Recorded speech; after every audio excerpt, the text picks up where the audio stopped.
At the beginning of the film, we see a man named Ish who lives in the middle of a forest. He is a biologist and is living far away from the city in the jungle because of his research. One day, during his research, a poisonous snake bites him in the forest. He becomes very scared, and his phone falls down, so he cannot call anyone for help. He tries to remove the poison himself and cuts his hand, but it has no effect. He even cuts his hand again after reaching home, but by then it is already too late. The poison starts spreading through his body, and he begins to have strange hallucinations. He lies like that for many days. One day, several scientists come there to take him away. He has a little consciousness at that time. He is still alive, but there is no strength left in his body. He gathers courage and tries to call out to them, but no sound comes out, and everyone leaves, thinking that Ish is not there. The scene cuts, and a few days later we are shown that the poison has drained out through the cut on his hand, and the little poison that had reached his brain is now healing. He is still having some hallucinations. As soon as he regains consciousness, he immediately decides to go to a city hospital. He cleans his car and drives toward the city. But he notices something strange. There are no cars on the roads, and when he reaches the city, there is no movement at all. He does not see a single living human being. All the buildings are empty. Seeing this, he gets scared. A pandemic has already spread here. This pandemic was so dangerous that within a few days it wiped out the entire population. Ish was a biologist, so he understands that he had been away from the population for many days, which is why the disease could not attack him and he survived. Now the population was completely gone, meaning there was no government and no one owned anything anymore. Ish immediately thinks about his parents. When he reaches their house while driving, he sees that his parents have been dead for many days, and their bodies are in very bad condition. Still, he gathers courage and digs graves outside the house and buries them. After that, he searches the entire city, but there is no other survivor alive. Thinking this, he decides to go to another city. He makes a plan to go to Las Vegas. Taking some necessary supplies and a gun, he sets out. But the bridge that leads to Las Vegas is sealed. He gets very angry and takes a longer route. When he finally reaches Las Vegas, he sees that everyone there is also dead. Malls, big hotels, and casinos are all empty. Tired, he goes into a hotel. He spends the night there and enjoys expensive things because now everything is free for him. He has no hope of meeting anyone anymore. But the next night, he meets two people. They both have also survived the disease. The woman tells her sad story, saying that she saw her family die on a video call and now she has no hope left to live. The man also wants to die because living in such a lonely world feels impossible to him. That night they also stay with Ish. But in the morning, Ish feels that their intentions are dangerous. The man has a gun and wants all three of them to die easily. But Ish wants to live. So he gets up and leaves the place, and behind him he hears gunshots, meaning they committed suicide. This incident breaks him even more. Now it becomes clear to him that he is alone in the world. He drives back home at high speed. On the way, a dog comes in front of his car. That dog is also completely alone, just like Ish. Ish adopts him, and he gets a new hope to live. Ish starts his life in a new way. He begins reading survival books. There is no shortage of food and water. There is no need to earn anymore. Every day, he works and walks around the town, hoping that maybe he will find another survivor, but every day he returns disappointed. One day, while standing at the window with his dog and drinking tea, his dog suddenly starts barking. He realizes that there is a human nearby. From a house in the distance, smoke is rising, meaning there could be someone there. He immediately takes his car and drives toward the house where the smoke is coming from. Luckily, there is a woman there. Seeing him, the woman gets scared. But Ish convinces her that he has not come to harm her. He is also alone and is searching for other survivors. Hearing this, the woman allows him to come into her house. Her name is Emma. From their conversation, we learn that it has been almost 1 year since the pandemic. Emma and Ish have not seen any survivor other than each other during the whole year. They are very happy that they have found another survivor, because living alone is very difficult. They were going into depression, because humans need society to live, and staying alone was badly affecting their mental state. They decide that both of them will live together at Ish's house, because Ish's house is close to a general store where food supplies are stored, and Ish had also collected a lot of supplies in his house, which makes living easier for them. Emma also moves into Ish's house. When they start living together, their lives become better than before. Emma supports Ish a lot. She helps improve Ish's appearance, and together they start renovating the house, because Ish had not taken care of his house for a whole year. Every morning, both of them wake up and work together to achieve their goals. They also think that if they are the only two people left in the world, then they should increase the population. At first, this is a mutual decision, but when Ish finds out that Emma is pregnant, he becomes very scared. He is afraid that his child will not be able to survive in this strange world. Emma gives him courage and assures him that everything will be fine. Ish, being a biologist, starts reading books to understand how to deliver a baby, because he knows that they are alone and will have to do everything themselves. Along with this, they also try to make their house perfect.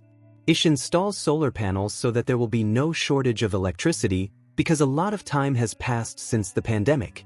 The city starts turning into a jungle, and wild animals begin coming into urban areas. This becomes a big danger for them, so they build fences around the house and keep some weapons to protect themselves from animals. They also domesticate several wild animals, which fulfill their needs and keep them busy. In the absence of humans, the entire area becomes green, and the air becomes very clean. Their health also improves a lot. Their life becomes almost perfect. But then one day they face another big problem. No one knows from where, countless rats enter the city. Seeing them, Ish panics. To keep the rats away from the house, Ish sets fire near the air vents of his house. But this only works for one night. Emma tells him that they will find a solution to this as well. The next morning, Ish goes outside the house and releases several cats nearby. These cats start eating the rats, and finally, this problem also ends. Finally, the day arrives when Emma gives birth. Ish handles everything himself, and we are shown that they have a very cute daughter. Seeing this, both of them become very happy. They get a new hope to live. After this, they go out on the streets and write their home address, hoping that if any survivor comes here, they can reach their house for food and water. 6 years later, Ish is going to the forest for some work when suddenly a wild animal comes in front of his car. Frightened, Ish gets out and looks at the animal. It is still alive but in great pain, so to ease its suffering, Ish shoots and kills it. From a distance, a girl is watching all this. Hearing the sound of the gun, she gets scared and runs into the forest.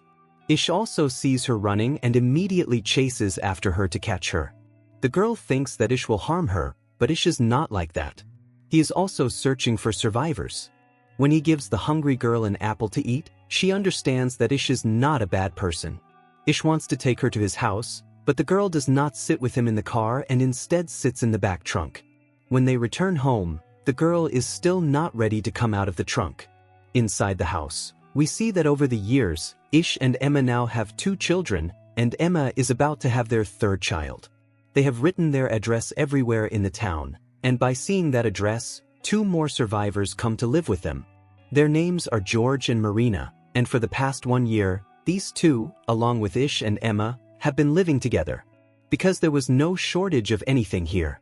Anyway, now Ish had also brought the girl from the forest, but she still had not come out of the truck. She spent the entire night inside the truck. In the morning, when Marina came to give her food, the girl got scared and threw the food away. Then Marina explained things to her and told her own story. She said that she and George had been wandering in this lonely world for many months. Then they found Ish and Emma's address and started living with them. She also said that both of them are very good people and that there is no shortage of anything here. Hearing this, the girl calmed down a little and started interacting with them. But the strange thing was that the girl had hardly spoken until now, and she had not even told her name. One day, when Marina looked at her belongings, she found strange and poor drawings in them. Along with that, she found a letter in which the child's name was written. The letter said that during the pandemic, her father abused her, because of which she now sells herself to anyone who comes in front of her. This letter was written by her mother, in which she wrote that when she dies, whoever finds her should take care of her. After knowing this, everyone started taking even more care of Evie. That same night, Emma gave birth to her third child, which made everyone very happy. 1 year passed just like that. One day, they received news that someone had come into their area. Everyone got scared. The small children were sent inside, and all the adults came out with guns to see who had arrived. They found out that it was a group of survivors consisting of 4 people. They had also come after seeing Ish and Emma's address. One of them was a doctor named Molly. She said that in all these years she had only found these 4 living people, and now for the first time she was meeting Ish's family. Their faces and words clearly showed that they would not harm anyone. So Ish and Emma included them in their family as well. Anyway, there was no shortage of anything here. Now everyone together could form a big society. Ish explained the survival rules to these new people. Always keep your weapons with you because this world has now become like a jungle. Wild animals can appear at any time. Whenever you go out to get supplies, always go in a group. Otherwise, any wild animal or other danger could harm you. After explaining all these rules, everyone went out to collect supplies. Molly, the doctor, brought many things from malls and hospitals that could be useful for their community and for treating everyone. Years passed like this, and we learned that there were now many children in the group. Other couples also had children. Their community was growing. Ish taught his children and told them how communities used to be earlier and how humans survived. He taught them so that they would not face difficulties in the future. Their life was going on in a normal way. There was a complete jungle around the house, and one day a very large lion came into their house from that jungle. Luckily, Ish noticed it at the right time. Ish rushed to save the children, but the lion attacked him. Before anyone else could do anything, the lion badly injured him. Seeing this, everyone panicked. When everyone reached there, the lion ran away. Seeing Ish's condition, Emma picked up a gun in anger and went into the jungle and killed that lion.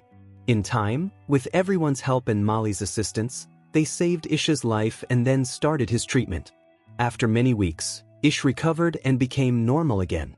Now 17 years had passed. Everyone's children had grown up. We learned that after so many years, Ish's eldest daughter, Hader, started getting close to a boy from their group. Their friendship became very deep, and no one objected to it because now they had to form relationships among themselves.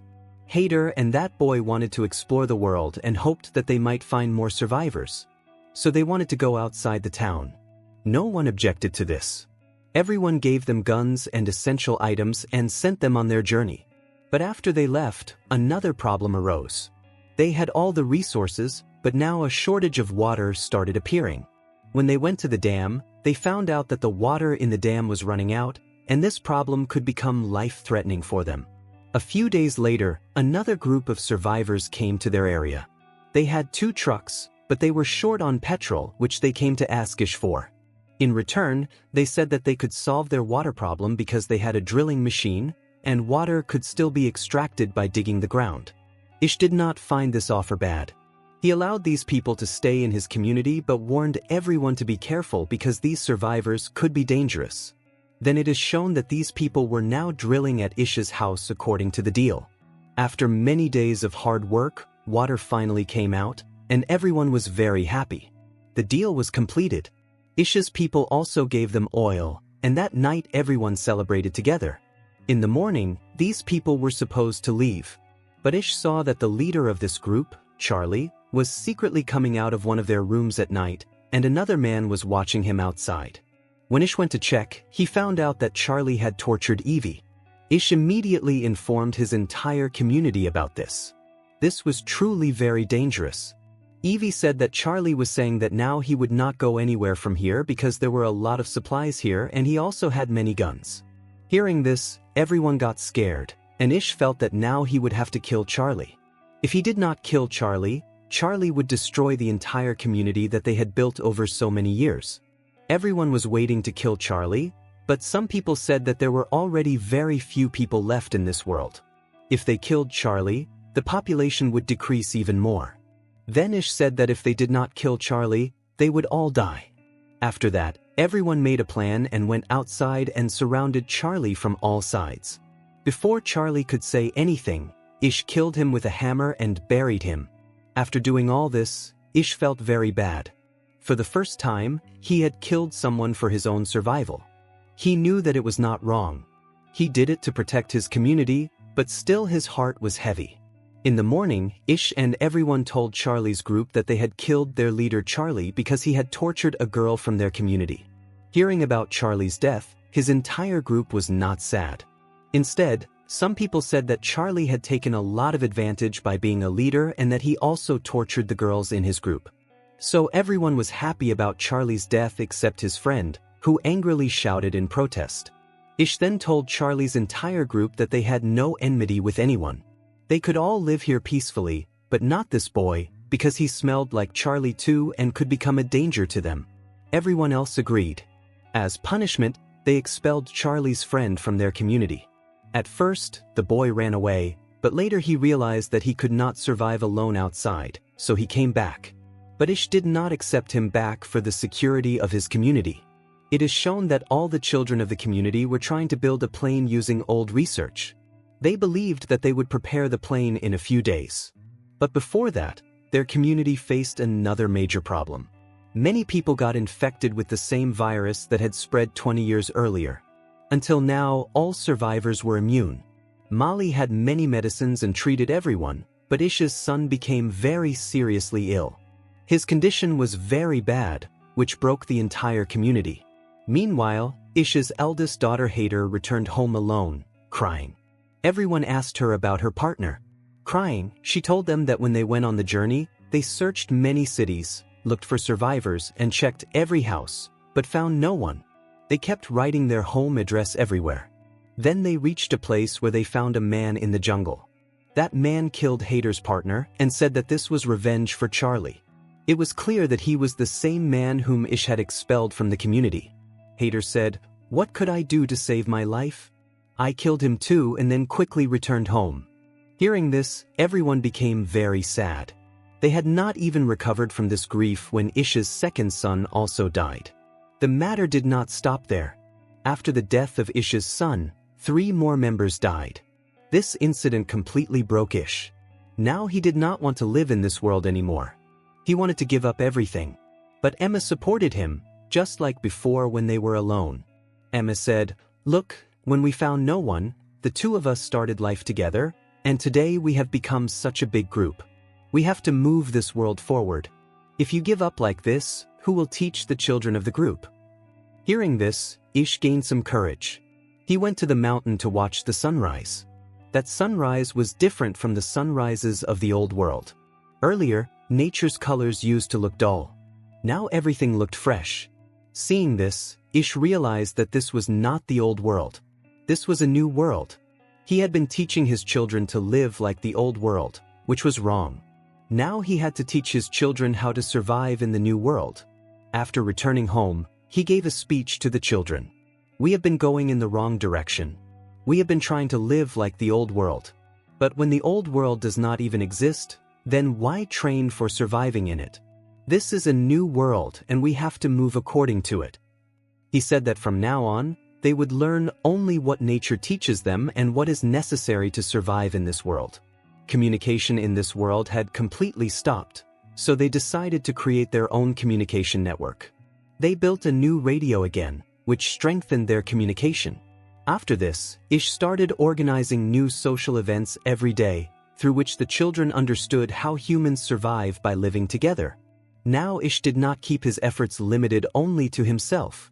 He started renovating the city outside the community as well. He rebuilt hotels and then decided to repair nearby cities too. In the post-credits scene of the film, we see Ish with his grandson. He is telling him this entire story. He says to his grandson, "This world now belongs to our generation. Now it is your job to take it forward." Saying this, the story ends here. If you like this video, don't forget to subscribe to the channel to watch more interesting explanations.